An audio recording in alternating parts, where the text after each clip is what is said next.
और introduction to HTML।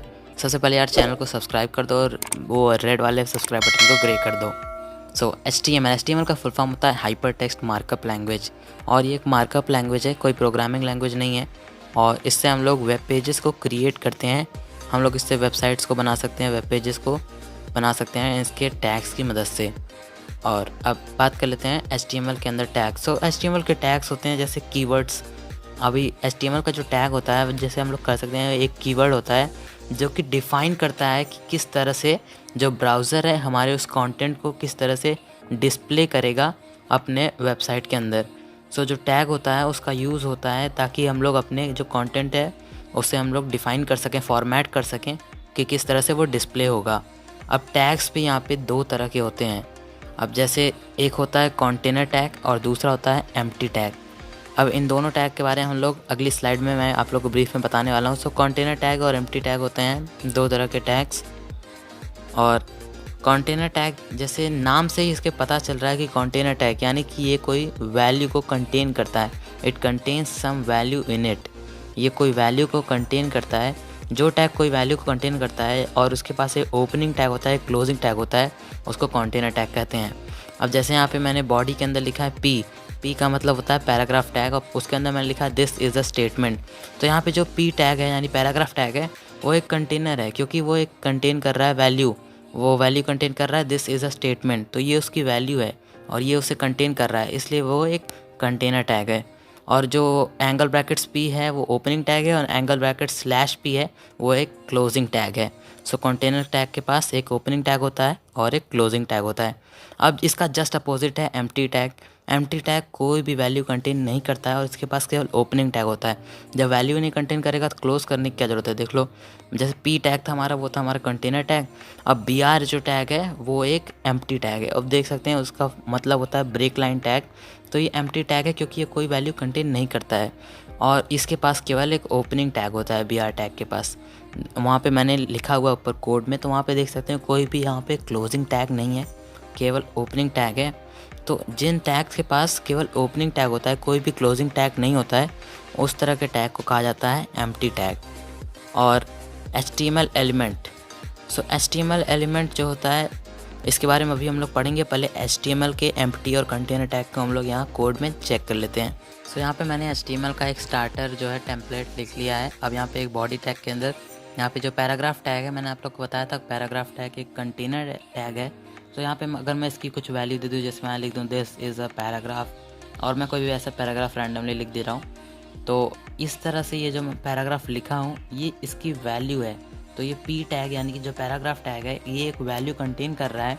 इसी तरह के इसको कंटेनर टैग कहा जाता है। उसके पास एक ओपनिंग टैग है एंगल ब्रैकेट्स पी और एक क्लोजिंग टैग है, उसमें क्लोजिंग टैग में हमेशा स्लैश लगा होता है और पहले ओपनिंग टैग आता है फिर क्लोजिंग टैग आता है। और इसी तरह से अगर हम लोग एम्प्टी के बारे में बात कर लें, एम्प्टी टैग्स के बारे में, सो जैसे BR हो गया, HR हो गया, ये सब हमारे एम्प्टी टैग्स हैं। जैसे मैंने लिख दिया था पी के अंदर, तो यहाँ पी के पास ये टेक्स्ट एडिटर था, तो मेरा अपने आप यहाँ पे एक स्लैश के साथ साथ क्लोजिंग टैग आ रहा था। लेकिन अगर मैं कोई एम्प्टी टैग लिखूँ तो यहाँ आप देख सकते हैं कोई भी क्लोजिंग टैग नहीं आ रहा है, केवल एक ओपनिंग टैग आ रहा है। तो जिनके पास केवल ओपनिंग टैग होता है वो एम्प्टी टैग होते हैं, और जिनके पास ओपनिंग और क्लोजिंग टैग दोनों होता है वो कंटेनर टैग होते हैं। अब बात कर लेते हैं हम लोग HTML के अंदर HTML एलिमेंट्स के बारे में। सो HTML एलिमेंट में क्या होता है, जो भी अभी हम लोगों ने टैग पढ़ा, स्टार्टिंग टैग और उसका क्लोजिंग टैग, तो HTML एलिमेंट क्या होता है, पूरा स्टार्टिंग से लेके उसका एंडिंग का, उसका क्लोजिंग टैग तक जो पूरा उसका कंटेंट होता है और साथ ही साथ जो उसका टैग होता है, इस पूरे एक लाइन को ही HTML का एक एलिमेंट कहा जाता है। अगर मैं पी टैग लिखूँ, पी टैग के अंदर मैं कुछ लिखूँ, तो पी टैग से लेके स्लैश पी टैग तक पूरा HTML का एक एलिमेंट है। अब यहाँ HTML के एलिमेंट के मैंने कुछ एग्जांपल लिखे हैं, जैसे H1 है, फिर उसके अंदर मैंने लिखा है माई फर्स्ट हेडिंग। तो यहाँ ओपनिंग H1 से लेके क्लोजिंग स्लैश H1 तक पूरा एलिमेंट है। यहाँ ओपनिंग P से लेके स्लैश P तक पूरा एक एलिमेंट है।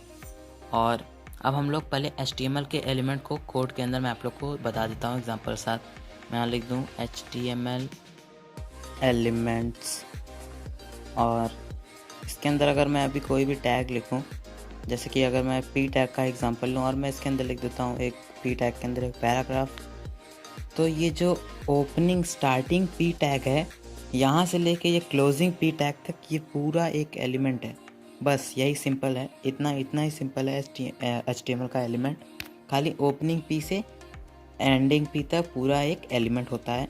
और जैसे मैं H1 लिख के दूँ, इसके अंदर मैं लिख दूँ this is the heading tag, और इसके अंदर मैं H1 से जो स्टार्टिंग टैग है, H1 स्टार्टिंग टैग से H1 के क्लोजिंग टैग तक ये पूरा एक एलिमेंट है। सो एलिमेंट बस इसी कहते हैं, जो पूरा एक स्टार्टिंग टैग से एंडिंग तक रहता है, इसको एलिमेंट कहते हैं। इसका आगे आप लोग को यूज़ पता चलेगा। तो अब हम लोग बात कर लेते हैं लास्ट टॉपिक HTML के एट्रीब्यूट्स के बारे में। सो एट्रीब्यूट का मतलब होता है एडिशनल इन्फॉर्मेशन, यानी ये हम लोग को HTML के एलिमेंट के बारे में कुछ एडिशनल इन्फॉर्मेशन बताएंगे। और एट्रीब्यूट हर एक एलिमेंट के अंदर हम लोग दे सकते हैं, एट्रीब्यूट प्रॉपर्टी हम लोग हर एक एलिमेंट के अंदर दे सकते हैं, और ये हमेशा स्टार्टिंग टैग के अंदर ही यूज़ किया जाता है इसका। जैसे मैं पी टैग का स्टार्टिंग टैग था, तो मैं उसके अंदर एट्रीब्यूट का यूज़ कर सकता हूँ। और ये जनरली लिखा जाता है नेम, और फिर नेम इक्वल टू उसकी वैल्यू। एट्रीब्यूट का नेम रहेगा, फिर उसके बाद इक्वल टू करके एट्रीब्यूट की जो वैल्यू रहेगी वो हम लोग दे देंगे। इस तरह से एट्रीब्यूट को लिखा जाता है। इसे हम लोग जाके पहले कोड में देखते हैं। तो मैं यहाँ पे अगर कुछ भी अभी टैग लिखूँ HTML एट्रीब्यूट्स के अंदर, मैं पी टैग लिख लेता हूँ, फिर मैं इसके अंदर दोबारा से एक पैराग्राफ ले लूँगा, और अब मैं यहाँ पी टैग के अंदर आके एक देख सकते हैं यहाँ ए हर जगह ए लिखा हुआ है ना ग्रीन कलर में, ये ए का मतलब होता है एट्रीब्यूट। तो मैं कोई भी एट्रीब्यूट दे सकता हूँ, मैं जैसे कि क्लास दे सकता हूँ, मैं टेबल दे सकता हूँ, मैं ऑन ब्लर दे सकता हूँ। तो मैं क्लास दूंगा, यहाँ पे क्लास का एग्जांपल लूँगा मैं एज ए एट्रीब्यूट। और मैं इसके अब नेम दे दिया, नेम जो था वो क्लास था। अब मुझे इसकी वैल्यू देनी है, तो मैं इक्वल टू के अंदर जो डबल कोट है उसके अंदर मैं इसकी वैल्यू दूंगा। तो मैं इसका वैल्यू दे देता हूँ, मैं इसकी वैल्यू दूंगा पैराग्राफ। तो हम लोग इसकी एक नेम देंगे, नेम है क्लास, एट्रीब्यूट का नेम है ये। उसके बाद हम लोग उसकी वैल्यू देंगे, तो मैंने वैल्यू दी है पैराग्राफ। हम लोग एक और एग्जांपल के साथ समझते हैं। जैसे मैंने H1 के अंदर ID दे दी एट्रीब्यूट, तो मैंने ID जो है वो हमारा नेम है, और जो एट्रीब्यूट है वो उसकी वैल्यू है। जैसे पैराग्राफ में क्लास नेम था और पैराग्राफ वैल्यू था, उसी तरह से मैंने H1 के अंदर ID नेम दिया और एट्रीब्यूट वैल्यू। अब उसी तरह से यहाँ पे कुछ एग्जांपल, जैसे ए टैग के अंदर मैंने href के अंदर ये दिया है, तो href उसका नेम है, और www.google.com ये उसकी वैल्यू है। और इमेज src है, और इमेज src के अंदर जो src है ये भी एक एट्रीब्यूट है। तो src एक नेम है, और image.jpg उसका एक वैल्यू है। ऑल्ट भी एक एट्रीब्यूट है, तो ऑल्ट नेम है, और प्रोग्रामिंग विजन उसका वैल्यू है। उसी तरह से स्टाइल के अंदर मैंने कलर उसका वैल्यू है, स्टाइल उसका नेम है। तो इस तरह से हम लोग आज तरह तरह के एट्रीब्यूट्स का यूज़ करते हैं। हेलो गाइस, आज की इस वीडियो में मैं आप लोग को HTML के लेआउट और HTML के स्ट्रक्चर के बारे में बताने वाला हूँ कि उसका जो कोड का स्ट्रक्चर होता है वो किस तरह से होता है। हम लोग किस तरह से HTML के कोड को लिखते हैं जब भी हम लोग HTML के अंदर कोडिंग करते हैं। पिछले वीडियो में हम लोगों ने HTML के ऊपर एक इंट्रोडक्शन लिया था, हम लोगों ने उसके एलिमेंट्स, एट्रीब्यूट्स और स्टाइल के बारे में बात किया था, और इस वीडियो में हम लोग उसके स्ट्रक्चर के बारे में बात करेंगे।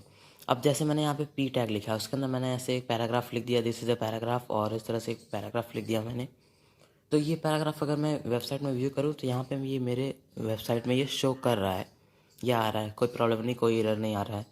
अभी मैं इधर एक और टैग की मदद से आप लोग को बताता हूँ, जैसे मैं H1 टैग लिखूँ। अभी अगर आप लोग को ये टैग्स नहीं पता है तो हम लोग इसके बारे में आगे डिस्कस करेंगे अगली वीडियोज़ में। सो मैं इसके अंदर लिखा दिस इज़ अ हेडिंग। तो अब मैं यहाँ पे आके अगर रीलोड करूँ तो यहाँ पे वो भी आ रहा है जो भी मैंने लिखा, दिस इज़ द हेडिंग 1।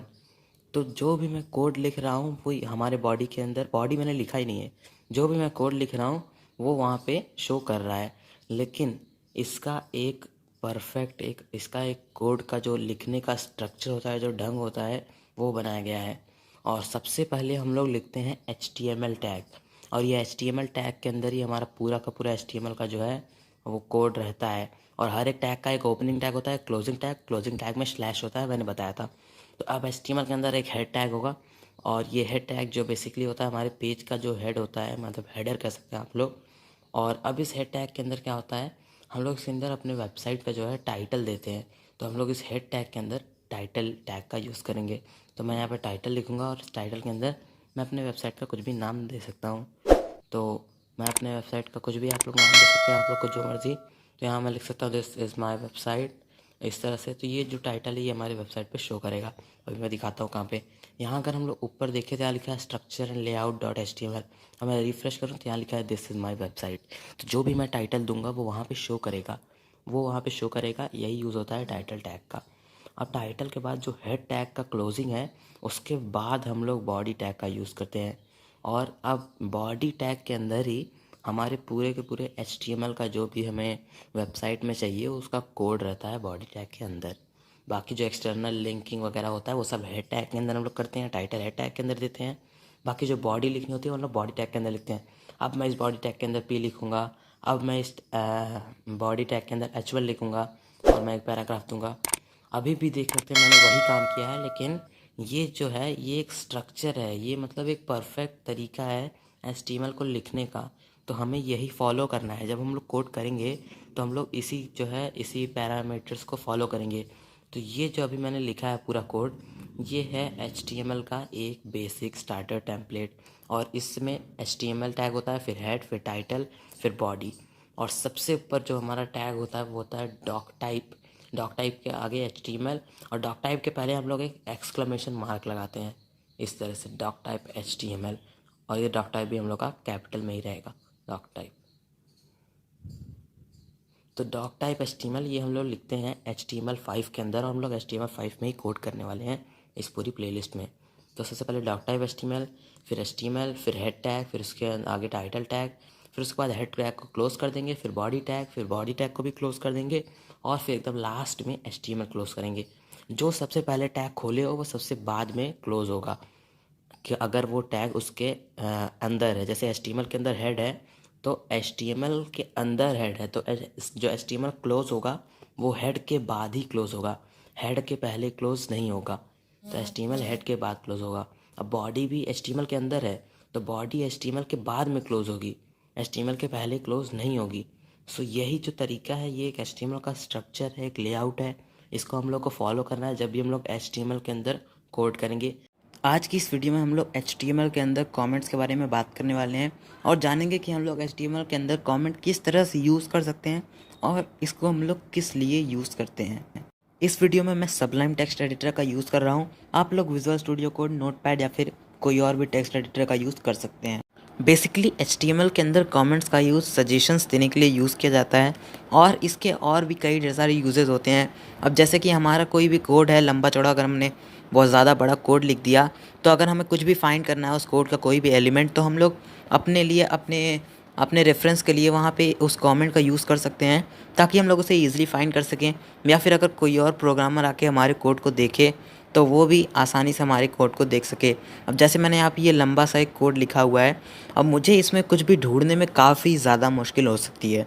तो ये मुश्किल ना हो इसीलिए मैं इसमें कमेंट का यूज़ करूँगा। जैसे यहाँ पे गूगल फॉन्ट्स, बूटस्ट्रैप, CSS, इस तरह से ये सब जो कमेंट्स दिए गए हैं ना, इन सब कमेंट्स का यूज़ यही है, या तो हम लोग सजेशन देने के लिए यूज़ करते हैं, या फिर हम लोग के खुद के रेफरेंस के लिए, ताकि हम लोग इसे खुद के ईज़ के लिए यूज़ कर सकते हैं, ताकि हम लोग को ये ईज़िली मिल जाए और हम लोग आसानी से कोड कर सकते हैं जब भी हमें इसमें कुछ भी एडिटिंग करनी हो। अब हम लोग HTML के अंदर कमेंट्स किस तरह से कर सकते हैं। कमेंट का यूज़ करना बहुत ही ज़्यादा सिंपल है। अगर मैं कुछ भी लिखूँ, this is a simple statement, अगर मैं लिख दूँ, क्योंकि मैं एक सिंपल स्टेटमेंट लिख रहा हूँ, तो मैं लिख दूँ this is a simple statement. तो अभी मैंने यहाँ पे एक नॉर्मल स्टेटमेंट लिखा हुआ है। अब मैं इसे ब्राउज़र में व्यू करूँ तो यहाँ पे ये हमारे ब्राउज़र में शो कर रहा है कि हाँ this is a simple statement मैंने लिखा हुआ था, ये हमारे ब्राउज़र में आ रहा है। तो इस तरह ये तो हमें पता है कि आ जाता है अगर हम लोग लिखेंगे। लेकिन अगर मैं ऐसे एक और कमेंट बनाऊँ, मतलब मैं एक और ऐसे स्टेटमेंट लिखूँ और उसके बाद उसको मैं अगर कमेंट कर दूँ, तब देखते हैं क्या होता है। अगर मैं यहाँ लिखूँ this is a simple statement, उसके बाद आपको प्रेस करना है कंट्रोल+// प्रेस करेंगे तो ये कमेंट हो जाएगा और ग्रे कलर का हो जाएगा। अब अगर मैं रीलोड करूँ तो यहाँ कुछ भी नहीं आ रहा है, यानी कि कमेंट जिस हम लोग स्टेटमेंट को कर देते हैं वो एग्जीक्यूट नहीं होता है। फिर मैं अगर इसे कमेंट से हटा दूँ तो ये अब ये एग्जीक्यूट हो गया और ये अब प्रिंट हो रहा है। तो जो भी हम लोग का जो कमेंट होता है वो हमारे कोड के अंदर एग्जीक्यूट नहीं होता है। इसीलिए अगर आप कमेंट में कुछ भी लिखेंगे उससे आपके वेबसाइट पे कुछ फ़र्क नहीं पड़ने वाला है, वो केवल आपके रेफरेंस के लिए है। अगर मैं दोनों कमेंट कर दूँ तो यहाँ पूरा हट जाता है। तो यानी कि कमेंट का जो है एग्जीक्यूट नहीं होता है हमारा कोड। तो कमेंट का यूज़ हम अपने रेफरेंस के लिए, या फिर अपने सजेशंस देने के लिए, या फिर अगर कोई और हमारा प्रोग्रामर आके हमारा कोड चेक करता है या फिर हमारे कोड को देखता है तो उसके लिए हम लोग यूज़ करते हैं। अपने ईज़ के लिए हम लोग कमेंट का यूज़ करते हैं।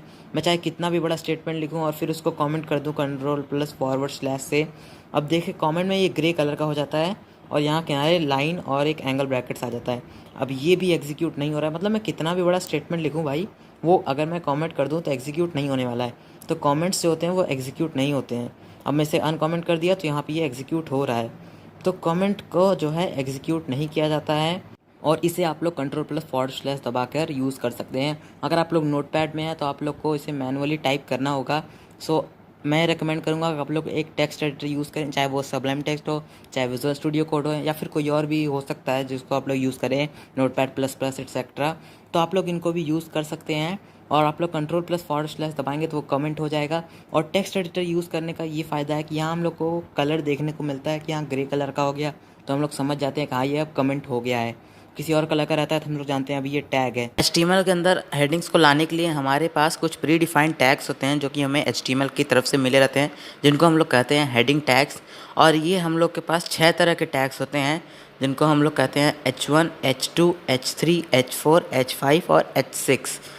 There are 6 type of heading tags in HTML, namely H1, H2, H3, H4, H5, H6, जिनको हम लोग हेडिंग 1 या फिर हेडिंग 2, हेडिंग 3 ऐसा कह सकते हैं। हमारे पास H7, H8 ऐसा हेडिंग 7, हेडिंग 8 ऐसा कोई टैग नहीं होता है, केवल हमारे पास H6 तक ही 6 टैग होते हैं। अब हम लोग देखने वाले हैं बारी बारी कि इन सारे 6 टैग में आखिर इन सब के डिफरेंस क्या है, H1 और H2 के बीच में डिफरेंस, H3, H4 इस तरह से। अगर सबसे पहले अगर हम लोग H1 टैग लिखें, H1 टैग के अंदर अब हम लोग यहाँ पर कुछ भी एक सेंटेंस लिख लेते हैं, दिस इज़ हेडिंग 1। मैं दिस इज़ हेडिंग 1 इस तरह से लिख देता हूँ। अब इसको हम लोग देखते हैं अपने ब्राउज़र में जाके कि ये कैसा दिख रहा है, दिस इज़ हेडिंग 1। तो ये H1 देख सकते हैं, इसका फ़ॉन्ट साइज़ काफ़ी ज़्यादा बड़ा है और ये थोड़ा सा बोल्ड भी है। अभी मैं आप लोग को नॉर्मल टेक्स्ट और H1 के बीच में मैं आप लोग को डिफरेंस दिखाता हूँ। मैंने नॉर्मल टेक्स्ट लिखा, this is a normal text, this is a normal text, ठीक है। अब इसे अगर हम लोग ब्राउज़र में जाके व्यू करें, रीलोड करते हैं, तो देख सकते हैं नॉर्मल टेक्स्ट इतना छोटा सा है और H1 इतना ज़्यादा डिफरेंस दिख रहा है। अब इसी तरीके से हमारे पास होता है H2, H3, H4, H5, H6। इसको हम लोग जल्दी जल्दी से बारी बारी लिख लेते हैं, H2 से लेके H6 तक। दिस इज़ हेडिंग 2, मैं लिख लेता हूँ जल्दी जल्दी, हेडिंग 2। ऐसे ही मेरे पास H3, H4 सब लिखना है। पहले H2 को भी देख लेते हैं कैसा दिखता है। अब ये जो है H1 होता है, ये सबसे ज़्यादा बड़ा टैग होता है, तो H6 तक अब इससे छोटा छोटा छोटा छोटा छोटा वो होता जाएगा। तो H1 सबसे बड़ा टैग होता है, तो अब ये H6 तक उससे छोटा होता जाएगा। मैं H5, H6 दे देता हूँ। अब इसे मैं आप लोग को दिखाता हूँ ब्राउज़र के अंदर। अब मैं रिफ़्रेश करूँ, देख सकते हैं H1, H2, H3, H4, H5, H6 सबसे छोटा हो गया। अब इसके बाद कोई H7 नहीं होता कि H7 H6 से भी छोटा हो। अब अगर हम लोग H7 लिखेंगे, मैं आप लोग को दिखाऊं, मैं यहाँ H2 की जगह हर जगह से 2 हटा के मैं यहाँ लिख दूँ H7। तो अगर हम लोग यहाँ पे H7 लिखेंगे तो हम लोग को नॉर्मल टेक्स्ट देखने को मिलेगा। देख सकते हैं मैंने ऊपर this is a normal text already लिखा हुआ है, देख रहे हो। H7 H6 से बड़ा है, ऐसा कैसे हो सकता है ना, H7 H6 से बड़ा हो जाएगा, ऐसा नहीं होगा। H7 नहीं होता है। अगर अभी भी नहीं हो रहा है तो मैं H7 के जस्ट पहले एक अगर नॉर्मल टेक्स्ट आप लोग को लिख के दिखाऊँ, मैं ये H7 हटा दूँ, अगर इसको मैं हटा भी दूँ तो भी आप लोग देख सकते हैं, मैं यहाँ अगर रिफ़्रेश करूँ तो भी देख रहे हो कोई चेंज नहीं आ रहा है, मतलब मैं H7 टैग होता ही नहीं है, ऐसे फालतू का होता। तो हम लोग के पास H1 से लेके H6 तक 6 टैग्स होते हैं, और इसी तरीके से हम लोग अपने HTML के अंदर हेडिंग्स को ऐड करते हैं। अब हमारा सेकंड पार्ट आ गया, जो कि था HTML के अंदर हम लोग किस तरीके से पैराग्राफ को ऐड कर सकते हैं। तो हम लोगों ने अभी HTML के अंदर देखा कि हम लोग किस तरीके से हेडिंग को इंसर्ट कर सकते थे, और वो कितना ज़्यादा ईजी और सिंपल प्रोसीजर था, और उतना ही सिंपल हमारे लिए HTML के अंदर पैराग्राफ टैग होने वाला है, बल्कि उससे भी सिंपल। तो वीडियो को एंड तक ज़रूर देखना। तो पैराग्राफ को हम लोग ऐड करते हैं पी टैग की मदद से। मैंने पी टैग के बारे में ऑलरेडी कई ढेर सारे एग्जाम्पल दिए हुए हैं आप लोग को HTML के इंट्रोडक्शन वीडियो में, तो आप लोग को ऑलरेडी इससे थोड़ा बहुत पता होगा। नहीं पता है तो भी कोई बात नहीं, ये वीडियो एब्सोल्यूट बिगनर्स के लिए है। तो मैं अगर यहाँ पी टैग के अंदर लिख दूँ this is a simple paragraph, इस तरीके से लिख दूँ, ये पी टैग का फुल फॉर्म होता है पैराग्राफ टैग, और इसके अंदर हम लोग अपना पैराग्राफ लिखते हैं। मैं इसके अंदर कितना भी बड़ा पैराग्राफ लिख सकता हूँ, यही पी टैग का यूज़ है कि इसके अंदर हम लोग अपना पैराग्राफ लिख सकते हैं। मैं this is a simple paragraph in HTML in P tag, इस तरीके से मैं पूरा लिख दूँगा, फिर इसे मैं सेव करूँगा। अब अगर मैं इसे रिफ़्रेश करूँ यहाँ आके, तो ये यहाँ पे प्रिंट हो जाएगा। तो पी टैग का यही यूज़ होता है। मैं यहाँ पे अगर आपको कुछ बड़ा सा पैराग्राफ लिख के भी दिखाऊँ, तो मैंने यहाँ पे लॉरम प्लस टैब बटन दबाया, जिसकी मदद से मुझे इतना बड़ा पैराग्राफ मिल गया। अगर आप लोगों ने एमेट इंस्टॉल किया है तो आप लोगों में भी आ जाएगा ये। आज की इस वीडियो में मैं आप लोग को बताने वाला हूँ कि हम लोग किस तरह से अपनी HTML की वेबसाइट के अंदर बटन्स और लिंक्स को ऐड कर सकते हैं। तो सबसे पहले हम लोग बात करेंगे HTML के अंदर लिंक्स के बारे में। तो HTML के अंदर हम लोग हाइपर लिंक्स का यूज़ करते हैं, जिसकी मदद से हम लोग अपनी वेबसाइट के अंदर लिंक को ऐड कर सकते हैं।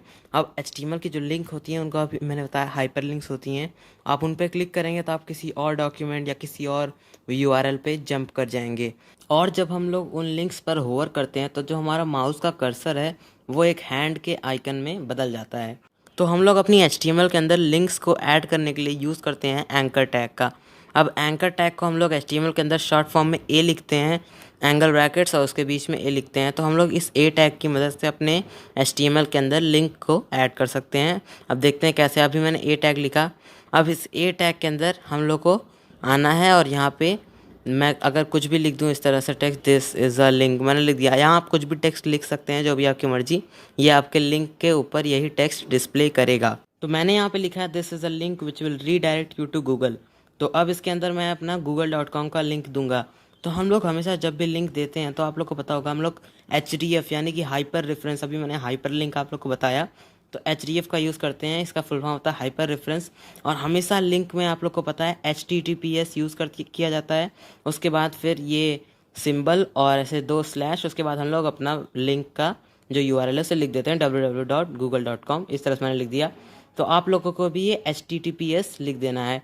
अब देख सकते हैं यहाँ पे मेरा लिंक आ रहा है और जो भी मैंने टेक्स्ट लिखा था वही शो कर रहा है। मैं इसके ऊपर क्लिक करूँगा तो अब मैं google.com पे रीडायरेक्ट हो जाऊँगा। देख सकते हैं आप लोग। तो इस तरीके से हम लोग अपने HTML के अंदर लिंक्स को ऐड कर सकते हैं और जो भी हम लोग लिंक पे ऐड करेंगे हम लोग उस वेबसाइट पे डायरेक्ट हो जाएंगे। और हाँ, वो वेबसाइट वर्किंग भी होगी अभी, मतलब google.com खुला है तो हम लोग google.com को यूज़ कर सकते हैं। तो हम लोग उस लिंक पे रीडायरेक्ट हो गए। अब इसी तरीके से हम लोग और भी मतलब URL को बना सकते हैं। अब मैं अगर एक और ए टैग बनाऊँ, मैं यहाँ लिख दूँ href के अंदर, मैं यहाँ फिर से लिखूँगा HTTPS, फिर उसके बाद यहाँ पे 2 स्लैश और यहाँ लिखूँगा मैं www नहीं m.youtube.com लिखते हैं, m.youtube.com, यूट्यूब वाला लिंक बनाते हैं रीडायरेक्ट करने के लिए। और यहाँ पे मैं लिख दूँगा यूट्यूब। अब इस तरीके से जब मैंने लिख दिया है तो अब मैं जब यहाँ पे जो टेक्स्ट शो करेगा उस पर लिखा होगा यूट्यूब। अब मैं जब यूट्यूब पे क्लिक करूँगा तो मैं यूट्यूब पे रीडायरेक्ट हो जाऊँगा। तो इस तरीके से हम लोग अपने HTML के अंदर लिंक्स को ऐड कर सकते हैं। तो हम लोगों ने सिंपली अपने HTML के अंदर एंकर टैग की मदद से लिंक्स को ऐड कर लिया। अब ये लिंक्स का आप लोग कलर देख सकते हैं। जब मैंने youtube.com को बनाया था तो उसका कलर ब्लू था, लेकिन जब मैंने उसे विज़िट कर लिया यानी मैंने उस पर क्लिक किया तो अब उसका कलर पर्पल हो गया है। और जब मैं इसे ऐसे ऐसे पकड़ के राइट क्लिक करके लेफ़्ट क्लिक करके स्लाइड कर रहा हूँ तो ये रेड कलर का हो रहा है। अब ये रेड कलर का हो रहा है यानी इस समय ये लिंक एक्टिव है। तो यानी कि जब ये लिंक अनविजिटेड थी, यानी जब मैंने इस पर क्लिक नहीं किया था तब ये ब्लू कलर की थी, जब ये मैंने विज़िट कर लिया तब वो पर्पल कलर की थी, और जब वो एक्टिव थी तब वो रेड कलर की थी। और हम इन सारे कलर्स को CSS की मदद से बहुत ही ईजिली जो है स्टाइल कर सकते हैं। लेकिन ये हमारा HTML का कोर्स है, इसलिए हम लोग CSS के कोर्स में देख लेंगे कि हम लोग किस तरह से उसे स्टाइल कर सकते हैं। अभी के लिए फ़िलहाल हम लोग को एक एट्रीब्यूट के बारे में जानना है और उस एट्रीब्यूट का नाम है टारगेट। अब इस टारगेट एट्रीब्यूट को हम लोग किस लिए यूज़ करते हैं अभी मैं आप लोग को दिखाता हूँ। मैंने टारगेट एट्रीब्यूट लिखा। अब इसके अंदर मैं इसकी प्रॉपर्टी दे दूँगा _blank। और भी कुछ प्रॉपर्टीज़ होती हैं, उन्हें अभी हम लोग देखेंगे इसके बाद। पहले अगर मैं _blank दूँ और यहाँ के रिफ़्रेश करता हूँ, पहले मैं दिखा दूँ आप लोग। अगर मैं इस पर क्लिक करता हूँ तो यहाँ google.com खुलता है, ठीक है। अब मैं अगर रिफ़्रेश करूँ और अब मैं क्लिक करूँ तो अब ये google.com अगली नई वेबसाइट में खुलता है। Open link in new tab जब हम लोग क्लिक करते हैं ना, तो टारगेट ब्लैंक देने से क्या होगा कि हम लोग की लिंक अगली वेबसाइट में खुलेगी इन अ न्यू टैब। तो इस तरीके से हम लोग टारगेट ब्लैंक दे सकते हैं। अब इस तरीके से एक और होता है टारगेट सेल्फ, SELF सेल्फ। तो टारगेट सेल्फ होता है। अब इससे क्या होता है अभी मैं आप लोग को दिखाऊंगा। अगर मैं रिफ्रेश करूँ इससे क्या होगा कि ये इसी में ओपन हो जाएगा। टारगेट सेल्फ से ये हम ही लोग की वेबसाइट में ओपन हो जाएगा। तो ये टारगेट सेल्फ होता है बाय डिफ़ॉल्ट। अब यहाँ पे इसके अंदर 2-3 और एट्रीब्यूट्स होते हैं, लेकिन अब वो आपको खुद ट्राई करना है। अब क्या सब मैं ही बताऊंगा? ऐसे तो बहुत ढेर सारे एट्रीब्यूट्स होते हैं, सब हम ही बता दे भैया। तो हम लोगों ने देखा कि हम लोग HTML के अंदर लिंक्स को ऐड कर सकते हैं। अब हम लोग HTML के अंदर 2 तरीक़ों से लिंक को ऐड कर सकते हैं। There are 2 types of linking in HTML। अब वो 2 तरीके होते हैं। पहला होता है इंटरनल लिंकिंग और दूसरा होता है एक्सटर्नल लिंकिंग। अब इंटरनल लिंकिंग और एक्सटर्नल लिंकिंग के बीच में क्या डिफरेंसेस हैं अभी हम लोगों ने देखा www.google.com, youtube.com, तो मैं इसे अगर कॉपी कर लेता हूँ और यहाँ ले आके एक्सटर्नल लिंकिंग में पेस्ट कर देता हूँ। तो एक्सटर्नल लिंकिंग यही होती है कि हम लोग AHREF के अंदर ऐसे लिंक डाल दें, क्योंकि ये कोई एक्सटर्नल लिंक है ना, हम लोग किसी और वेबसाइट से लिंक कर रहे हैं, तो इसको एक्सटर्नल लिंकिंग कहते हैं। हम लोग किसी और वेब पेज, किसी और डॉक्यूमेंट से लिंक करते हैं तो उसे एक्सटर्नल लिंकिंग कहते हैं। इंटरनल लिंकिंग क्या होता है? अपने ही वेब पेज के अंदर लिंकिंग। यहाँ मैंने google.com से लिंक किया था, हम लोग रीडायरेक्ट हो रहे हैं दूसरी वेबसाइट पे, तो इसको हम लोग एक्सटर्नल लिंकिंग कहते हैं, क्योंकि हम लोग दूसरी वेबसाइट पे जा रहे हैं, दूसरे डॉक्यूमेंट में जा रहे हैं। इंटरनल लिंकिंग में हम लोग अपने ही डॉक्यूमेंट में रहेंगे, मतलब मैं खोला हूँ यहाँ पे buttons and links in HTML, तो मैं इसी वेबसाइट के अंदर रहूँगा। तो एक्सटर्नल लिंकिंग को समझने के लिए हम लोग को पता रहना चाहिए कि आईडी और क्लास क्या होता है। आईडी और क्लास मैंने अभी तक आप लोगों को बताया नहीं, क्योंकि हम लोग उसे अगली वीडियो में, आने वाली वीडियोस में देखेंगे। तो ऐसे ही मैं अभी आप लोग समझ लीजिए, आईडी मतलब किसी चीज़ की एक यूनिक आइडेंटिफिकेशन। तो internal linking, it is use to link the document inside the website, मतलब अपनी ही वेबसाइट के अंदर। ये जो हमारी वेबसाइट है अभी जो हम लोग बना रहे हैं, इसी वेबसाइट के अंदर हम लोग लिंक कर सकते हैं। मैं आप लोग को इसका बस एक छोटा सा एग्जांपल दिखा देता हूँ, उसके बाद हम लोग आगे बढ़ जाएंगे बटन्स पे। तो मैंने यहाँ पे मान लीजिए HREF के अंदर लिख दिया, मैंने जैसे AHREF लिखा है, तो AHREF जैसे मैंने लिखा है, इसी तरीके से हम लोग एक्सटर्नल लिंकिंग करते थे, इसी तरीके से हम लोग इंटरनल लिंकिंग करेंगे। अब जैसे मैंने यहाँ पे कोई भी एक पैराग्राफ ले लिया, P टैग मैंने बताया हुआ है ऑलरेडी, तो यहाँ पैराग्राफ है। अब मैं इस पैराग्राफ को एक आईडी दे दूंगा, आईडी मतलब एक यूनिक आइडेंटिफिकेशन। तो मैं इसको आईडी दे दूंगा पैराग्राफ। तो ये मैंने इसकी यूनिक आइडेंटिफिकेशन दे दी कि हाँ भाई तुम्हारा नाम पैराग्राफ, वो समझ गया, हाँ भाई मेरा नाम पैराग्राफ। अब इसको मैंने यूनिक आइडेंटिफिकेशन दे दी। तो हम इसके HREF हाइपरलिंक के अंदर आईडी को हम लोग हैशटैग से रिप्रेजेंट करते हैं। हैशटैग, यूट्यूब में हैशटैग देखे हो ना, वही वाला हैशटैग, वो वाले हैशटैग से हम लोग आईडी को रिप्रेजेंट करते हैं। हैशटैग उसके बाद आईडी का नाम। तो ये केस सेंसिटिव है, तो आप लोग को सब कुछ बराबर लिखना एकदम। तो मैंने इस तरीके से लिख दिया। अब इससे क्या होगा कि जब भी मैं इस A टैग के अंदर ये जो मैं लिखा हूँ क्लिक मी, तो जब भी मैं इस क्लिक मी पे क्लिक करूँगा तो उससे क्या होगा कि मैं इस पैराग्राफ के पास पहुँच जाऊँगा। अब मैं ऑलरेडी पैराग्राफ के पास हूँ, इसलिए कुछ हो नहीं रहा, देख सकते हैं यहाँ हैशटैग पैराग्राफ लिखा हुआ है, तो मैं पैराग्राफ के पास पहुँच जाऊँगा। लेकिन मैं ऑलरेडी पैराग्राफ के पास हूँ, इसलिए कुछ हो नहीं रहा। अगर ये पैराग्राफ नीचे होता तो मैं पहुँच जाता। अभी मैं इस पैराग्राफ को BR टैग की मदद से नीचे कर सकता हूँ मैं, तो यहाँ मैं BR टैग का यूज़ करूँगा। तो यहाँ पे मैंने बहुत बार BR लिखा, मतलब ब्रेक लाइन, इसकी वजह से ये देख सकते हैं एकदम नीचे यहाँ पे आ चुका है ये हम लोग का पैराग्राफ। मैंने इस पैराग्राफ को, आप बस इतना समझिए, मैंने पैराग्राफ को नीचे लेके आ दिया। अब मैं जब उस क्लिक मी यस पे क्लिक कर रहा हूँ तो मैं यहाँ नीचे आ जा रहा हूँ।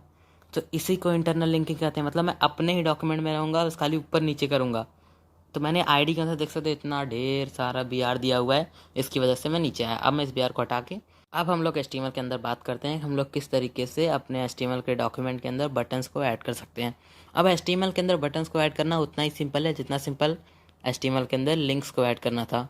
अब HTML के अंदर लिंक को ऐड करने के लिए हम लोग जैसे एंकर टैग का यूज़ करते थे, वैसे बटन्स को ऐड करने के लिए हम लोग बटन टैग का यूज़ करते हैं, BUTTON बटन टैग। अब इस बटन टैग को किस तरह से यूज़ करते हैं, मैंने यहाँ बटन टैग बना लिया। अब मैं इसके अंदर लिख दूंगा कुछ भी, मैं यहाँ क्लिक मी लिख सकता हूँ, जैसे मैंने एंकर टैग के अंदर कुछ भी लिख सकते थे, तो वही टेक्स्ट वहाँ पे रिप्रेजेंट होता था, तो यहाँ पे भी वही होगा। तो यहाँ पे क्लिक मी आ रहा है, यहाँ पे बटन बन गया है, तो हम लोग का बटन बन गया भाई, और क्या करना है। अब इस बटन के अंदर भी कुछ एट्रीब्यूट्स होते हैं, जैसे मैं बटन का टाइप डिफाइन कर सकता हूँ, इससे पता चल जाएगा कि ये किस टाइप का बटन है। अगर मैं यहाँ सबमिट लिखूँगा तो हाँ, जो वेब ब्राउज़र है उसे समझ आ जाएगा कि हाँ ये बटन सबमिट करने के लिए है, ये सबमिट टाइप का बटन है। जब हम लोग फॉर्म्स को बनाएंगे ना, तो हम लोग इन सारे एट्रीब्यूट्स का यूज़ करेंगे, तो ये मत सोचना फालतू है, सब समझ लो अच्छे से। अब अगर मैं डिसेबल्ड एट्रीब्यूट का यूज़ करूँ तो ये क्या होगा, अब ये बटन क्लिकेबल नहीं है, अब ये बटन काम नहीं करेगा, देख सकते हैं क्लिक नहीं हो रहा है, वो एकदम डिसेबल्ड हो गया, उसका जो कलर वलर था सब उड़ गया है। तो इस तरीके से हम लोग डिसेबल्ड एट्रीब्यूट का यूज़ कर सकते हैं। अब एक और टाइप होता है इसका, रीसेट टाइप होता है। अब इस रीसेट से क्या होगा कि जब भी मैं इस बटन पर क्लिक करूँगा तो सारा डाटा फॉर्म का रीसेट हो जाएगा, इसको भी हम लोग फॉर्म्स के अंदर ही यूज़ करेंगे। मैं एक काम करता हूँ, इसे टाइप बटन ही कर देता हूँ और मैं एक और बटन बना लूँगा। मैं यहाँ पे एक और नीचे बटन बना लेता हूँ जिसके अंदर मैं दोनों टाइप को डिफाइन कर दूँगा, टाइप इक्वल टू सबमिट और टाइप इक्वल टू रीसेट। तो यहाँ मैं लिख दूँगा सेकेंड बटन, और मैं इसके अंदर बटन की टाइप दे दूँगा, type is equal to submit. अब इसी तरह से मुझे एक और बटन बना लेता हूँ मैं इसको पूरा कॉपी कर लूँगा और यहाँ पे मैं रीसेट बटन बना लूँगा। तो यहाँ पे button type submit, button type reset और बटन टाइप बटन, मैंने तीनों बटन यहाँ पे बना लिए हैं। तो ये एट्रीब्यूट्स का हम लोग यूज़ करते हैं। अब HTML में और भी ढेर सारे कई एट्रीब्यूट्स होते हैं, आप उनको इंटरनेट पे सर्च कर सकते हैं, देख सकते हैं। प्रैक्टिस करो, कोड करो, अपनी वेबसाइट बनाओ। जितना प्रैक्टिस करोगे सब अच्छे समझ आ जाएगा। हाइपरलिंक्स को देखा हमने, लिंक्स को देखा, एंकर टैग को देखा, फिर हम लोगों ने इंटरनल लिंकिंग, एक्सटर्नल लिंकिंग को देखा, हम लोगों ने टारगेट एट्रीब्यूट को देखा, हम लोगों ने देखा कि हम लोग इंटरनल लिंकिंग किस तरह से आईडी का यूज़ कर सकते हैं। अब आईडी का यूज़ करने के साथ साथ हम लोग क्लासेस का भी यूज़ कर सकते हैं। जैसे आईडी दिया ना, मैंने बताया था आईडी और क्लास, तो क्लासेस का भी यूज़ करना बहुत ईजी है। बस मैं आईडी की जगह क्लास लिख दूंगा और यहाँ पे मैं हैशटैग की जगह डॉट लिख दूंगा। अब आईडी और क्लास के बारे में हम लोग और भी ज़्यादा डिटेल में आईडी और क्लास वाली वीडियो में बात करेंगे, ठीक है। तो यहाँ पे मैंने क्लास की जगह पे डॉट लिख दिया, तो क्लास को हम लोग डॉट से रिप्रेजेंट करते हैं, आईडी को हैशटैग से। तो इस तरीके से हम लोग इंटरनल लिंकिंग करते हैं। और एक्सटर्नल लिंकिंग तो पता ही है, youtube.com, google.com। और बटन को ऐड करना उतना ईजी था। हम लोगों ने टाइप एट्रीब्यूट देखा, हम लोगों ने डिसेबल्ड देखा। आज की इस वीडियो में हम लोग जानेंगे कि हम लोग किस तरीके से HTML के अंदर टेबल्स को ऐड कर सकते हैं। अब मैं आप लोग को ये काफ़ी ज़्यादा सिंपल वे में बताने वाला हूँ। जैसे यहाँ पे आप लोग ये इमेज देख सकते हैं, यहाँ पे रोज़ जो होती हैं वो हॉरिजॉन्टल होती हैं और जो कॉलम होता है वो वर्टिकल होता है। तो यहाँ पे जो कॉलम में पर्सन का नेम लिखा है, एज लिखा है, और रो में एक पर्सन का क्रिस जैसे लिखा है वैसे। तो अब यहाँ पे हम लोग देखेंगे किस तरीके से हम लोग टेबल को ऐड कर सकते हैं। तो टेबल को ऐड करने के लिए हम लोग यूज़ करते हैं टेबल टैग का। और टेबल टैग के अंदर हम लोग टेबल को रो वाइज बनाते हैं। मतलब पहले हम लोग एक रो बनाएंगे टेबल की, फिर दूसरी रो बनाएंगे, फिर तीसरी रो बनाएंगे। हम लोग टेबल को रो वाइज बनाएंगे। जैसे कि यहाँ पे पहली रो है पर्सन एज, फिर दूसरी रो है क्रिस 38, फिर तीसरी रो है डेनिस 45, सारा 29, कैरन 47। इस तरह से हम लोग रो वाइज बनाएंगे। तो मैं सबसे पहले पहली रो बनाऊंगा यहाँ पे। तो रो के लिए हम लोग लिखते हैं TR। TR का फुल फॉर्म होता है टेबल रो। इसका फुल फॉर्म मैं यहाँ पे लिख देता हूँ, टेबल रो। तो हम लोग TR टैग यानी कि टेबल रो टैग का यूज़ करते हैं ताकि हम लोग टेबल के अंदर एक रो बना सकते हैं। अब एक रो के अंदर हम लोग उसकी कुछ डेटा देते हैं, यानी कि TD का फुल फॉर्म होता है टेबल डाटा। तो टेबल डाटा के अंदर हम लोग उसकी कुछ भी डाटा दे सकते हैं। तो यहाँ पे मैं इसका डाटा दे दूँगा, जैसे कि फ़र्स्ट नेम मैं लिख देता हूँ यहाँ पे।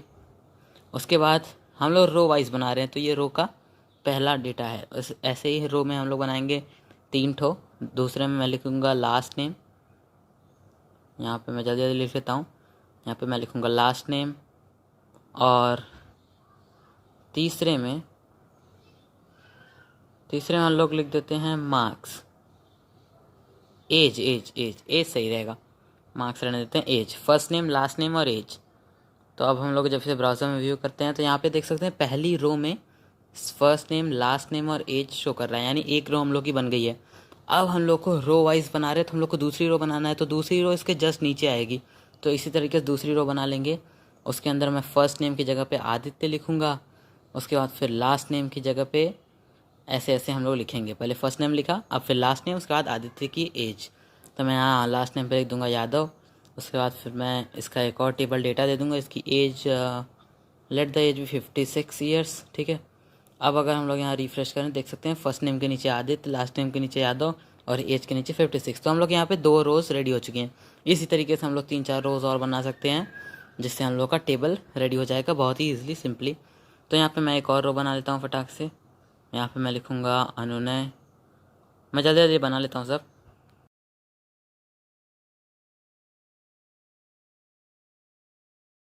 तो यहाँ पे हम लोग की 3 रोज़ रेडी हो चुकी हैं हमारे HTML के टेबल के अंदर, जिसमें हम लोगों ने फर्स्ट नेम, लास्ट नेम और एज लिखा। उसके बाद उसका नेम, लास्ट नेम और एज 2 पर्सन्स का लिखा। तो हम लोग यहाँ पे 3 रोज़ रेडी हो चुकी हैं। इस तरीके से आप लोग कितनी भी रो बना सकते हैं अपने टेबल के अंदर। तो अगर मैं एक और रो बनाना चाहूँ तो मैं एक और रो बना सकता हूँ। अब यहाँ पे TD टैग जिस तरीके से हम लोगों ने यूज़ किया, उसी तरह से एक TH टैग होता है। TH टैग का फुल फॉर्म होता है टेबल हेडिंग। अब TD और TH, टेबल डाटा और टेबल हेडिंग के बीच में केवल इतना डिफरेंस होता है कि TH एक हेडिंग की तरह होता है। जैसे H1 थोड़ा सा बोल्ड था और नॉर्मल टेक्स्ट छोटा सा था, बोल्ड नहीं था, उसी तरीके से TH टैग केवल थोड़ा सा बोल्ड रहता है। तो अगर यहाँ पर TH टैग के अंदर लिख दिया तो यहाँ पे देख सकते हैं थोड़ा सा बोल्ड आ रहा है और ये लेफ्ट अलाइंग आ रहा है। तो ये थोड़े से चेंजेस होते हैं। और ये जो TH टैग होता है, इसको हम लोग अपने टेबल की फर्स्ट रो में हमेशा यूज़ करते हैं, क्योंकि जो फर्स्ट रो होती है फर्स्ट नेम, लास्ट नेम वाली, वो हम लोग बोल्ड करना चाहते हैं ना, क्योंकि वो हेडिंग है, उसके अंदर ही सारी हमारी रो रहती हैं। तो हम लोग वहाँ फर्स्ट नेम पे TH टैग का यूज़ करते हैं।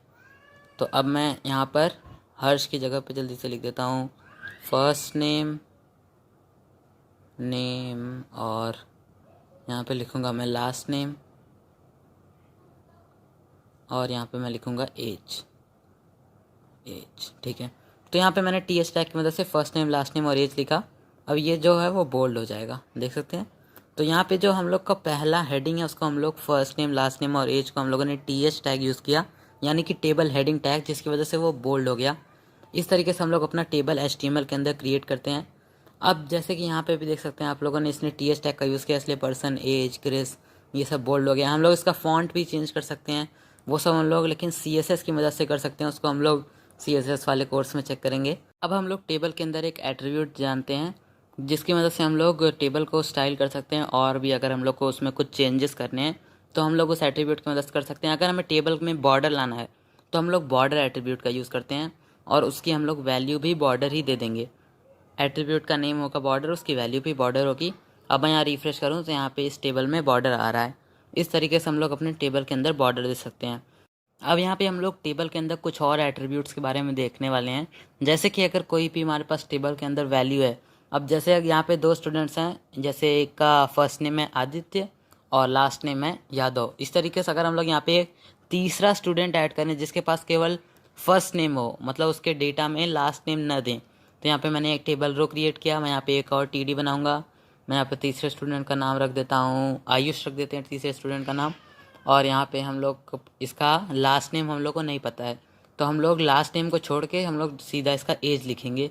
तो हम लोग मान लेते हैं कि मैं आयुष का एज दे देता हूँ 40 ईयर्स। तो मैंने यहाँ पे आयुष का लास्ट नेम नहीं दिया है, मैंने उसका केवल एज दिया है। अब इसकी वजह से क्या हुआ है कि जो एज है वो लास्ट नेम के कॉलम में आ गया है, लेकिन मैं ये नहीं चाहता हूँ। मैं तो चाहता हूँ कि उसकी जो एज है वो एज के ही कॉलम में रहे, चाहे उसके लिए लास्ट नेम वाला कॉलम खाली क्यों ना रहे। तो अब मैं यहाँ पे एक एट्रीब्यूट का यूज़ कर सकता हूँ जिसकी वजह से मैं जो है आयुष की जो वैल्यू है फर्स्ट नेम की वैल्यू, उसको मैं 2 कॉलम्स प्रोवाइड कर दूँ।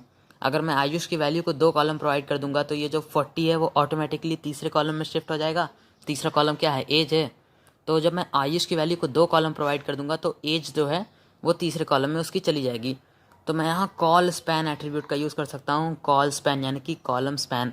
और मैं इसकी वैल्यू 2 अगर दे दूँ तो आयुष को 2 कॉलम मिल जाएंगे। तो अगर मैं यहाँ पे 2 लिखूँ, इसे सेव करता हूँ और यहाँ पे आप लोग को रिफ्रेश करके शो करूँ, देख सकते हैं यहाँ पे जो आयुष का जो फर्स्ट नेम था उसे यहाँ पे 2 कॉलम दे दिया गया है, जिसकी वजह से जो उसकी एज थी वो 3rd कॉलम में शिफ्ट हो गई है। तो इस तरीके से हम लोग अपने टेबल का जो कॉलम है उसे कस्टमाइज़ कर सकते हैं कॉल स्पैन की मदद से। अब इसी तरीके से हम लोग सिमिलर वे में रो को भी कस्टमाइज़ कर सकते हैं। जैसे हम लोगों ने कॉल स्पैन एट्रीब्यूट का यूज़ किया, उसी तरीके से हम लोग रो स्पैन का भी एट्रीब्यूट यूज़ कर सकते हैं। रो स्पैन से क्या होगा, जैसे कॉलम स्पैन में हम लोगों ने उसको 2 कॉलम की वैल्यू प्रोवाइड की, वैसे रो स्पैन में भी हम लोग उसे 2 कॉलम की वैल्यू प्रोवाइड कर सकते हैं। यहाँ पे आप लोग फोटो में देख सकते हैं ये जो कॉलम स्पैन है और ये रो स्पैन है। तो इस तरीके से हम लोग कॉलम स्पैन और रो स्पैन का यूज़ कर सकते हैं। अभी मैं आप लोग को रो स्पैन का एग्जांपल देके दिखाऊं। यहाँ में मैं आदित्य वाले टैग में जाऊँगा, यहाँ मैं लिखूँगा रो स्पैन और यहाँ पे मैं रो स्पैन की वैल्यू 2 दे दूँगा। अब इसकी वैल्यू 2 दूँगा तो इसको रो को भी 2 रो मिल जाएंगे आदित्य को, जिसकी वजह से जो अनुनय की वैल्यू थी वो शिफ्ट होकर लास्ट नेम वाले कॉलम में आ गई है। तो इस तरीके से आप लोग अपने कॉलम को, अपने रो को कस्टमाइज़ कर सकते हैं अपने टेबल के अंदर। आप लोग रो स्पैन की वैल्यू दे सकते हैं, कॉलम स्पैन की वैल्यू दे सकते हैं। मान लेते हैं अगर हम लोग को रिपोर्ट कार्ड बनाना है तो हम लोग वहाँ पे टोटल की तरह बना के दे सकते हैं। अगर हम लोग को कुछ इस तरह का रिपोर्ट कार्ड बनाना है जहाँ पे हम लोग को इतना बड़ा बड़ा टाइल्स चाहिए, तो उसके लिए भी हम लोग कस्टमाइज़ कर सकते हैं। अभी मैं आप लोग को अगर एक और मैं एट्रीब्यूट बताने वाला हूँ जिसकी मदद से हम लोग ऐसा कर सकते हैं। मैं यहाँ टेबल टैग के अंदर आऊँ, मैं यहाँ लिखूँ cell padding. Cell padding attribute की मदद से हम लोग उसके बीच में इतना बड़ा बड़ा गैप दे सकते हैं ताकि हम लोग का जो टाइल्स है वो और भी ज़्यादा वाइड और ब्राइट दिखे, ताकि अच्छा लगे। तो यहाँ पे अगर हम मान लीजिए, पहले हम लोग को समझना पड़ेगा कि पैडिंग क्या होता है। तो यहाँ आदित्य जो लिखा हुआ है, ये जो टेक्स्ट है और ये जो बॉर्डर है, ये टेक्स्ट और बॉर्डर के बीच में जो डिस्टेंस है उसको हम लोग पैडिंग कहते हैं। तो अगर मैं सेल पैडिंग की वैल्यू 2 दूँ और यहाँ आके रिफ्रेश करूँ तो देख सकते हैं ये जो टेक्स्ट और बॉर्डर है उसके बीच में 2 px का डिस्टेंस आ गया। मैं यहाँ 20 दे दूँ और यहाँ आके रिफ्रेश करूँ तो ये कुछ इस तरह का हमारा टेबल दिख रहा है। और अगर मैं इस वैल्यू को और भी ज़्यादा बढ़ा दूँ तो हम लोग का टेबल और भी ज़्यादा नीट और क्लीन दिखेगा। तो सेल पैडिंग की मदद से हम लोग और भी अपने टेबल का जो टाइल्स है उसके बीच में गैप्स को बढ़ा सकते हैं। मैंने यहाँ 200 दिया, देख सकते हैं इतना बड़ा बड़ा जो है हम लोग को सारा का सारा रो और कॉलम देखने को मिल रहा है। अब मान लेते हैं हम लोगों ने ये तो कर लिया, अब हमें फर्स्ट नेम और लास्ट नेम के बीच में डिस्टेंस चाहिए, तो उसके लिए हम लोग यूज़ करते हैं सेल स्पेसिंग। अब मैं सेल स्पेसिंग की वैल्यू अगर मैं 20 दे दूँ, यहाँ आके रिफ्रेश करता हूँ, तो यहाँ पे ये जो फर्स्ट नेम और लास्ट नेम है उसके बीच में ये जो डिस्टेंस है ये होता है सेल स्पेसिंग। फर्स्ट नेम और लास्ट नेम दो सेल्स थे, उनके बीच में जो स्पेस आ गया, ये सेल स्पेसिंग एट्रीब्यूट की मदद से हम लोग इसे बना सकते हैं। हम लोग इस वैल्यू को और भी बढ़ा सकते हैं। तो हम लोगों ने यहाँ पे बॉर्डर एट्रीब्यूट देखा, हम लोगों ने सेल पैडिंग, सेल स्पेसिंग देखा, हम लोगों ने रो वाइज टेबल को बनाना देखा, हम लोगों ने देखा कि हम लोग कॉलम स्पैन का यूज़ करके, रो स्पैन का यूज़ करके कितने अच्छी तरीके से अपने टेबल को कस्टमाइज़ कर सकते हैं। आज की इस वीडियो में हम लोग जानेंगे कि हम लोग किस तरीके से HTML के अंदर इमेजेस को ऐड कर सकते हैं। तो HTML के अंदर अगर हम लोग को इमेजेस को ऐड करना है तो हम लोग सबसे पहले हम लोग को एक इमेज को डाउनलोड करना पड़ेगा। तो मैं यहाँ पे इमेज का एक इमेजेस बैकग्राउंड नाम का ऐसे सर्च करके यहाँ पे मैं इमेजेस में जाके जल्दी से कोई इमेज डाउनलोड कर लेता हूँ। तो मैं ये वाली इमेज सबसे पहले मैंने सेलेक्ट किया, मैं इसे डाउनलोड कर लेता हूँ। या तो आप लोग इसे डाउनलोड कर सकते हैं या फिर इसका कॉपी लिंक एड्रेस भी कर सकते हैं। तो अगर डाउनलोड करेंगे तो आप लोग इस तरीके से इसका नाम जो है 1.jpg रख सकते हैं, क्योंकि मैं बता रहा हूँ 1 क्यों रखना है आप लोग को नाम। आप लोग कोई भी बड़ा नाम मत रखिएगा, एक छोटा सा ईजी सा नाम रखिएगा। मैं आगे आप लोग को बताऊँगा क्यों ऐसा करना है। या फिर आप लोग इस इमेज का लिंक भी कॉपी कर सकते हैं। तो मैंने यहाँ पे इस इमेज को डाउनलोड कर लिया, मैंने इसका नाम 1 रख दिया है और मैं दूसरी इमेज को ये यूज़ करूँगा। सबसे पहले मैं आता हूँ और यहाँ पे मैं इमेजेस को इंसर्ट करने के लिए हम लोग यूज़ करते हैं img tag. To add image in HTML we use img tag. अब इसको मैं कमेंट कर देता हूँ, ठीक है। तो हम लोग img टैग का यूज़ करते हैं। तो यहाँ पे हम लोग को दो एट्रीब्यूट देखने को मिलते हैं, एक src यानी कि सोर्स एट्रीब्यूट और एक ऑल्ट एट्रीब्यूट। अब मैं आप लोग को दोनों के जो यूजेस हैं हम लोग अभी डिस्कस करने वाले हैं। तो src एट्रीब्यूट से आप लोग को पता है सोर्स एट्रीब्यूट है जिसकी मदद से हम लोग अपनी इमेज को लोकेट कर सकते हैं। तो यहाँ पे मैं अपनी इमेज का हम लोग को नाम लिखना है 1.jpg, इसलिए मैंने बोला था कोई छोटा नाम, क्योंकि यहाँ पे हम लोग को उसका नाम लिखना पड़ता है। और ऑल्ट एट्रीब्यूट का यूज़ हम लोग करते हैं इस इमेज का जो एरिया उसे लेबल करने के लिए, उस एरिया को एक नाम देने के लिए। तो मैं यहाँ पे इसका नाम अगर मैं आप लोग को दिखाता हूँ, यहाँ मैंने फ्लावर्स लिख दिया है। तो मैंने इस एरिया को मार्क कर दिया है कि हाँ इसका नाम ऐसे मैंने फ्लावर दे दिया है। तो यहाँ पे अगर मैं इमेज को ओपन करके व्यू करता हूँ तो यहाँ पे हम लोग की इमेज शो कर रही है। अब हम लोग यहाँ पे एक और इमेज को इंसर्ट करके देखेंगे। तो मैंने यहाँ पे एक और इमेज का मैं टैग बना लेता हूँ, मैं img टैग यूज़ करूँगा और मैंने सोर्स के अंदर मैं लिख दूँगा 2.jpg, क्योंकि मैंने एक और इमेज डाउनलोड की है 2.jpg के नाम से। और मैं यहाँ के अगर रिफ़्रेश करूँ तो यहाँ पे मुझे मेरी दूसरी इमेज भी मिल रही है। तो अब हम लोगों ने इमेजेस को देखा कि हम लोग किस तरीके से अपने HTML के अंदर इमेज को ऐड कर सकते हैं। अगर बाई चांस कभी हम लोग की इमेज ना अवेलेबल हो या फिर इमेज डिलीट हो गई हो तो क्या होगा। मैं मान लेते हैं यहाँ पे कुछ भी इसका नाम लिख दूँ, इसका नाम बदल दूँ, अब इस नाम की कोई इमेज मेरे पास नहीं है, तो ये क्या डिस्प्ले करेगा, ये कुछ भी नहीं डिस्प्ले करेगा। एक छोटा सा वहाँ पे इमेज का आइकन होगा और देख सकते हैं उसके बगल में क्या लिखा है, उसके बगल में लिखा है फ्लावर्स। तो ये जो एरिया है इसका नाम मैंने ऑल्ट के अंदर फ्लावर्स लिखा हुआ था और मैंने इस एरिया को एज फ्लावर्स मैंने ऐसे लेबल किया हुआ था। तो जब ये इमेज अवेलेबल नहीं थी तो यहाँ पे उस एरिया का जो लेबल्ड नेम था वो शो कर रहा था। अब यहाँ पे इमेज अवेलेबल है, ठीक है। अगर हम लोग इसे इंस्पेक्ट करेंगे तो भी यहाँ पे फ्लावर्स शो करेगा। तो मैंने ये वाली इमेज डाउनलोड की थी। अब हम लोग किसी इमेज का अगर हम लोग कॉपी लिंक एड्रेस भी कर दें तो भी हम लोग उस इमेज को लिंक की मदद से भी इंसर्ट कर सकते हैं। तो अगर मैं इस इमेज का जो है कॉपी लिंक एड्रेस कर लूँ और उसके बाद अगर मैं यहाँ पर आऊँ और 2.jpg की जगह मैं इसका लिंक इस तरह से मैंने पेस्ट कर दिया। अब लिंक को पेस्ट करने के बाद मैंने लिंक की मदद से यहाँ पे भी एक इमेज ऐड कर दिया। देख सकते हैं हम लोग इस इमेज को डाउनलोड करके उसके नेम से भी उसको ऐड कर सकते हैं या फिर उसके लिंक की मदद से भी। अब यहाँ पे कुछ एट्रीब्यूट्स होते हैं जिनकी मदद से हम लोग इनको अपने इमेजेस के अंदर कुछ एडिशनल इन्फॉर्मेशन प्रोवाइड करके इनको थोड़ा बहुत कस्टमाइज़ कर सकते हैं। जैसे कि अगर मुझे इसकी हाइट एडजस्ट करनी हो तो यहाँ पे मैं आके हाइट एट्रीब्यूट का यूज़ करूँगा। तो अगर मैं यहाँ पे आऊँ और इसके अंदर मैं लिख दूँ HEIGST हाइट और इस हाइट एट्रीब्यूट के अंदर मैं इसकी वैल्यू दूंगा 600 पिक्सल नहीं, केवल हम लोग 600 देते हैं। और अब अगर मैं इसे रिफ्रेश करूं तो देख सकते हैं यहाँ इमेज आ गई है। तो हम लोग इसी तरीके से हाइट और विड्थ दोनों को एडजस्ट कर सकते हैं। और ये इमेज इसलिए नीचे आ गई क्योंकि अगर यहाँ पे और स्पेस होता तो ये इमेज ऊपर ही रहती, लेकिन वो नीचे आ गई क्योंकि ऊपर स्पेस नहीं था। अगर मैं यहाँ पे विड्थ भी दे दूँ तो भी हम लोग इसे एडजस्ट कर सकते हैं। मैंने विड्थ 800 किया, मैंने यहाँ पे रिफ़्रेश किया, देख सकते हैं। अब मैंने इसकी विड्थ घटा दी तो ये वापस ऊपर आ गई है।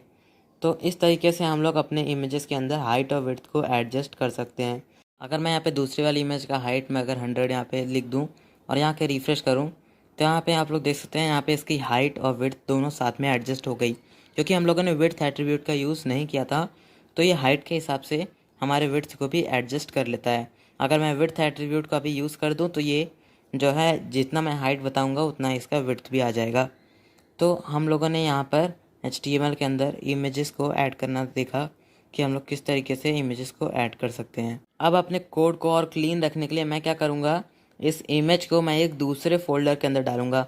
तो यहाँ पे 1 और 2 नाम से मैंने जो दोनों इमेजेस को रखा है मैं उनको एक इमेजेस नाम के फ़ोल्डर के अंदर डाल दूँगा। तो इससे क्या होगा, अब तो मैंने उनको इमेजेस फ़ोल्डर के अंदर डाल दिया ना, तो अब वो इमेजेस मेरे ब्राउज़र के अंदर शो नहीं करेंगी।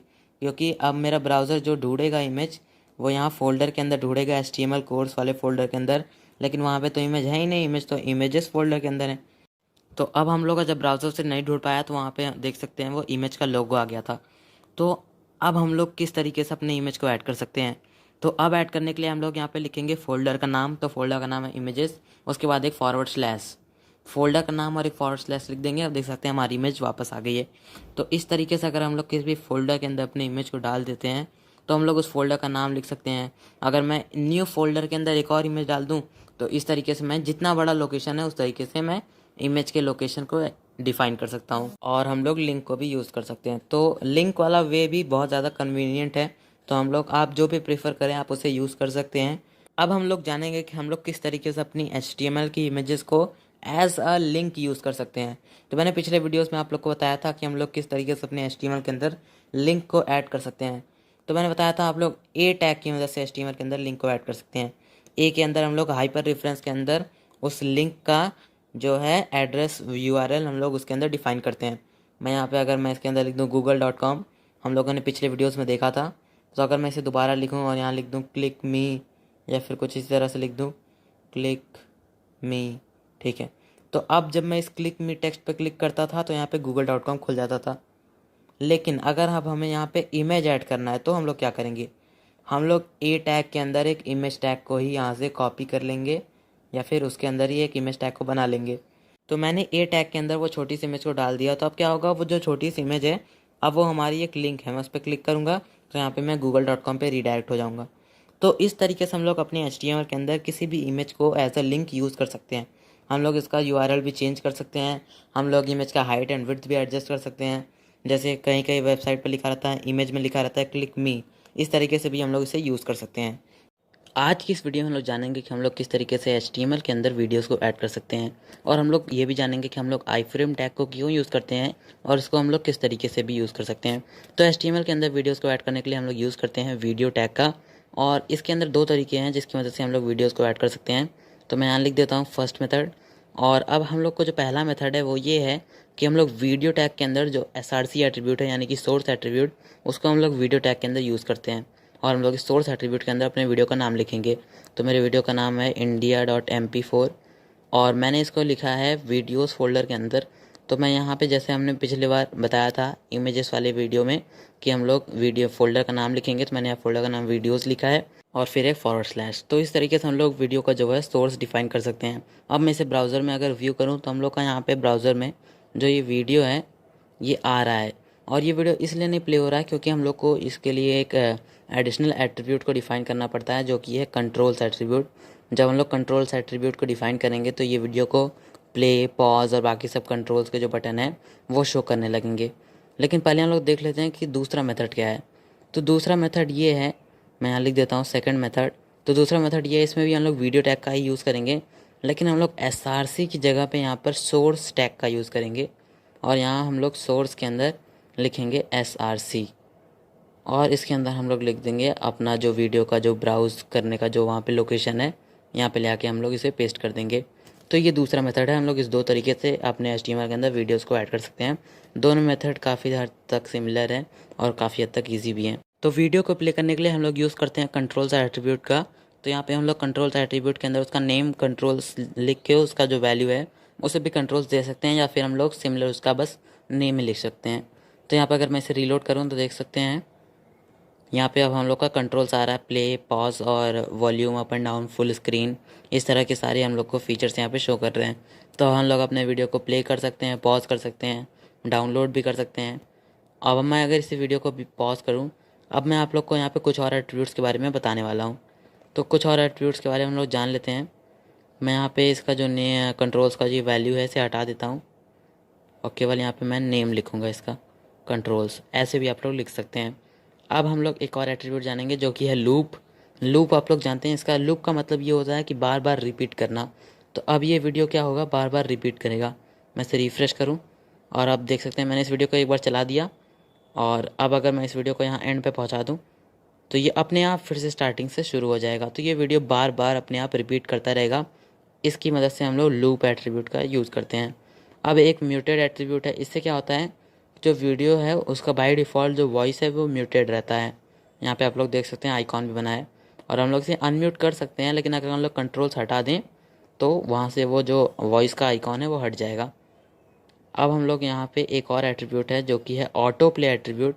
इसका भी हम लोग देखने वाले हैं। अगर मैं ऑटो प्ले लिखूँ और यहाँ के मैं अगर इसे रिफ़्रेश करूँ तो रिफ़्रेश होते ही ये वीडियो अपने आप चलने लगता है।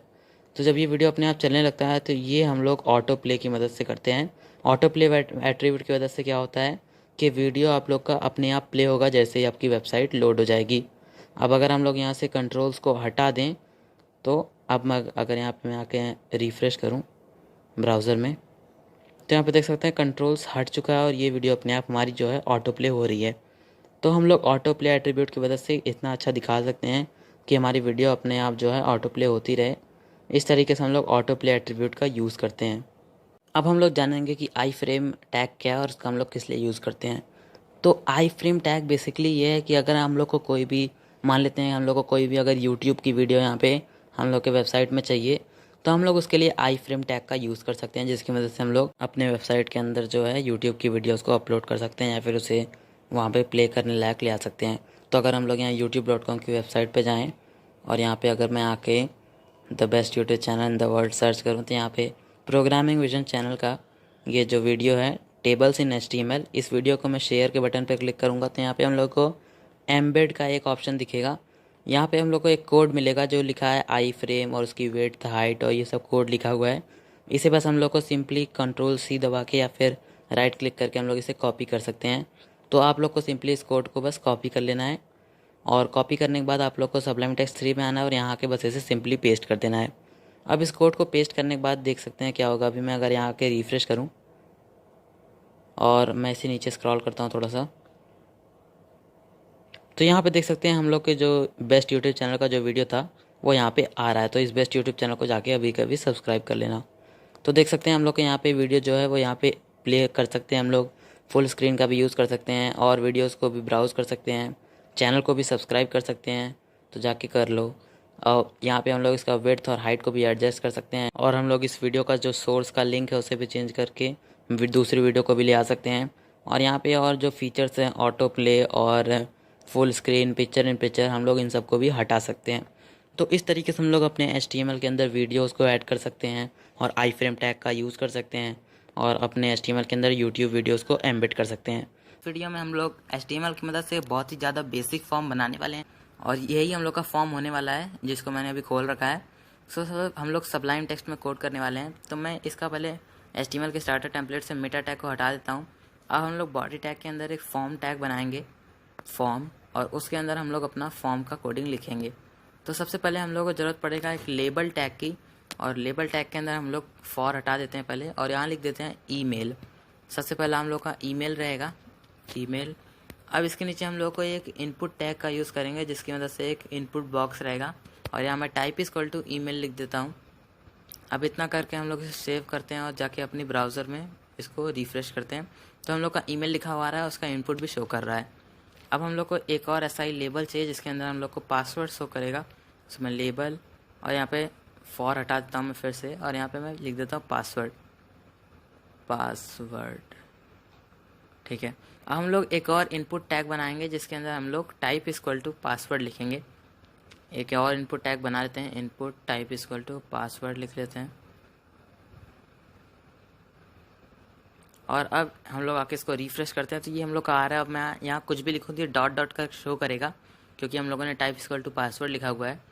अब हम लोग आते हैं वापस सबलाइम टेक्स्ट एडिटर में और यहाँ पे अब हम लोग एक BR टैग का यूज़ करते हैं ताकि जिससे ब्रेक हो जाए लाइन और ये पासवर्ड नेक्स्ट लाइन में आ जाए। एक और हम लोग को BR टैग लगाना पड़ेगा ताकि हम लोग का जो वेबसाइट है वो बहुत ज़्यादा क्लीन दिखेगा और बेटर अंडरस्टैंडिंग होगी इससे।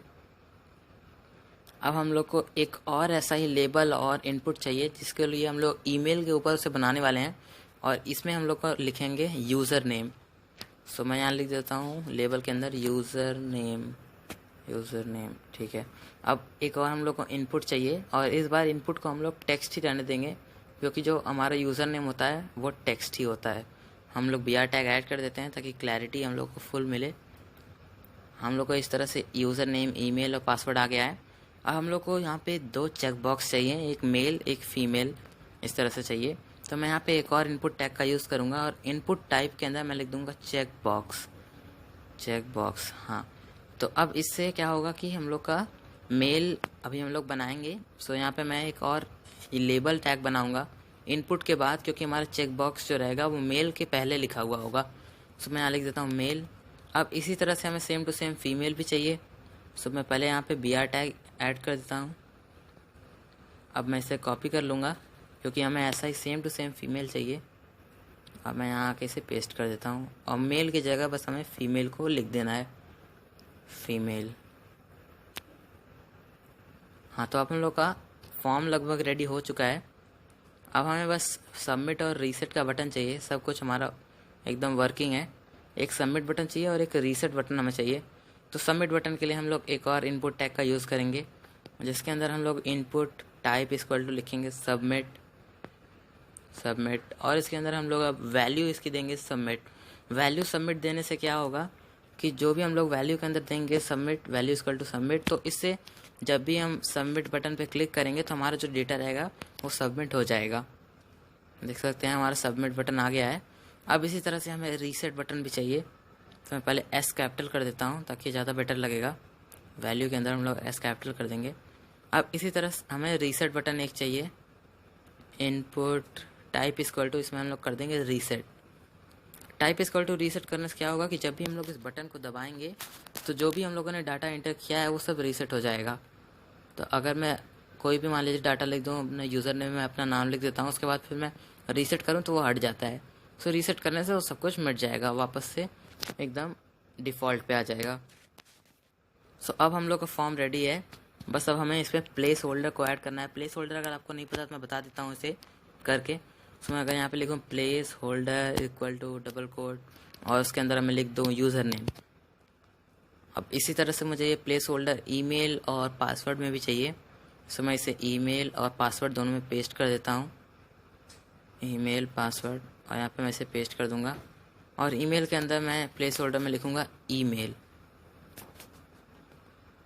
और इसी तरह से मुझे पासवर्ड के अंदर ईमेल की जगह पे पासवर्ड लिखना है। सो यहाँ पे पासवर्ड लिख देता हूँ। अब यहाँ अगर मैं रीलोड करूँ तो यहाँ बॉक्सेस के अंदर जो इनपुट था वहाँ पे यूज़र नेम, ईमेल और password as a placeholder लिखा हुआ है। सो इसको प्लेस होल्डर कहते हैं। अब हम लोगों ने प्लेस होल्डर भी ऐड कर दिया और हमारा फॉर्म अब बिल्कुल रेडी है। अगर आप लोगों को पूरा समझ आ गया है तो आप लोग बहुत ही ईजिली ये फॉर्म बना सकते हैं। अगर आपको कोई भी डाउट है तो आप लोग मुझे कमेंट में पूछ सकते हैं। और इस वीडियो में हम लोग बात करने वाले हैं कि हम लोग फॉर्म वैलिडेशन किस तरह से कर सकते हैं। पिछले वीडियो में हम लोगों ने एक फॉर्म क्रिएट किया था HTML की मदद से और इस वीडियो में हम लोग उसी फॉर्म को वैलिडेट करने वाले हैं और जानेंगे कि फॉर्म वैलिडेशन क्या होता है। फॉर्म वैलिडेशन ये होता है कि मतलब आप कोई भी अपने फॉर्म में कोई भी फील्ड को एम्प्टी नहीं छोड़ सकते हैं। आपको यूज़र नेम भरना पड़ेगा, ईमेल भरना ही पड़ेगा, पासवर्ड भी भरना ही पड़ेगा। तो इसी तरह से हम लोग सबसे पहले यूज़र नेम, फिर ईमेल, फिर पासवर्ड और साथ ही साथ मेल और फीमेल का चेक बॉक्स, इन सबको हम लोग वैलिडेट करेंगे। मतलब इन सबको रिक्वायर्ड है भरना आप लोग को। अब फॉर्म वैलिडेशन करना बहुत ही ईजी है, बहुत ही सिंपल है। हम लोग HTML की मदद से करने वाले हैं। बस आप लोग को क्या करना है, हर जगह इनपुट वाले टैग में लास्ट में लिख देना है रिक्वायर्ड। बस इतना लिखना है, रिक्वायर्ड। हर जगह इनपुट में लिख देना है रिक्वायर्ड। यहाँ पे लिख दीजिए रिक्वायर्ड।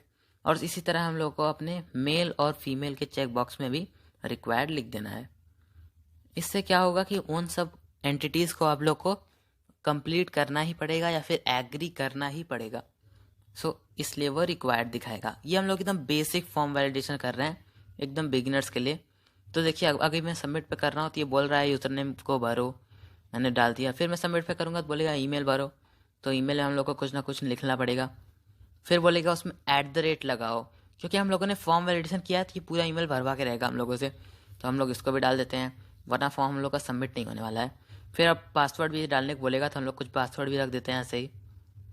अब हम लोग फिर दोबारा अगर सबमिट करने की कोशिश करेंगे तो ये बोलेगा मेल को चेक करो, और इसी तरह से हम लोग का फीमेल भी बोलेगा। सो ये है हम लोग का फॉर्म वैलिडेशन। अगर आप लोग को फॉर्म वैलिडेशन करना है, सो फॉर्म वैलिडेशन करने के लिए मैंने बताया बस एकदम लास्ट में रिक्वायर्ड लिख देना है, इतना एज सिंपल है।